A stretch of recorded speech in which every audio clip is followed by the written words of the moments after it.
आगामी स्थानिक स्वराज्य संस्थांच्या निवडणुका या स्वबळावर लढवण्याबाबतची भूमिका ठाकरेंच्या शिवसेनेनं घेतली होती आणि त्यानंतर महाविकास आघाडीमध्ये मिठाचा खडा पडल्याचं चित्र होतं आणि त्यानंतर आता प्रफुल्ल पटेल यांनी देखील केलेल्या एका वक्तव्यानंतर महायुतीतही ठिणगी पडणार की काय असा प्रश्न उपस्थित होतोय। स्थानिक स्वराज्य संस्था वेगळ्या आहेत, जिथे महायुती करू शकतो तिथे ती होईल, मात्र जिथे नसेल तिथे वेगळा विचार होऊ शकतो असं विधान प्रफुल्ल पटेल यांनी केलेलं आहे। तसंच निवडणुकांनंतर पुन्हा एकदा महायुती म्हणून कसे एकत्र येता येईल याबाबत अधिवेशनामध्ये चर्चा होईल असंही प्रफुल्ल पटेल यांनी म्हटलंय।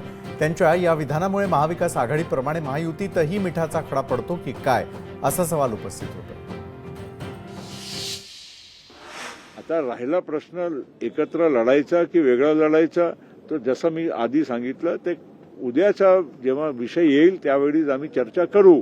शक्य असेल तर महायुती म्हणून लढायचा प्रयत्न करू, जिथे शक्य नसेल तरी इलेक्शन नंतरही महायुतीची सत्ता त्या ठिकाणी कशी स्थापन होईल त्याच्यासाठी प्रयत्न करू।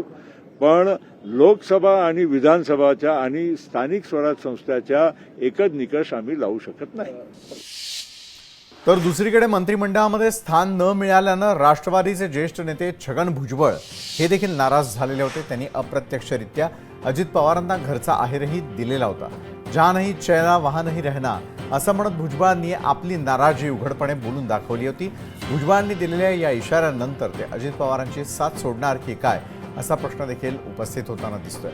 तसंच त्यांच्या नाराजीच्या बातम्यांमुळे ते राष्ट्रवादी काँग्रेसच्या शिर्डीतील अधिवेशनाला हजेरी देखील लावली नाही की काय असा प्रश्न विचारला जातोय। मात्र अधिवेशनाला त्यांची हजेरी दिसून आली आहे। यावेळी भुजबळांना त्यांच्या नाराजीबाबत प्रश्न विचारण्यात आलेला होता, त्यावर त्यांनी नाराजी दूर झाली का असा सवालही केलेला होता। हे पक्षाचं शिबिर आहे, कोणत्याही व्यक्तीचं हे शिबिर नाही अशी प्रतिक्रिया छगन भुजबळांनी दिली आहे। नाराजी वगैरे दूर झाले वगैरे हा काय प्रश्न येत नाही। प्रफुल्ल पटेल साहेब जे आहेत जवळ 2 तास येऊन बसले होते, त्यांनी सुद्धा विनंती केली की आपण थोडा वेळ येऊन जा।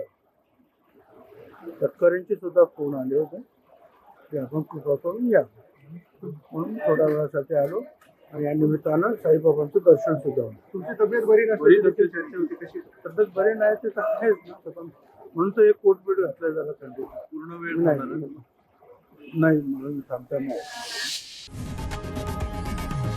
लोकशाही मराठी ऐका, पहा, जागरूक रहा।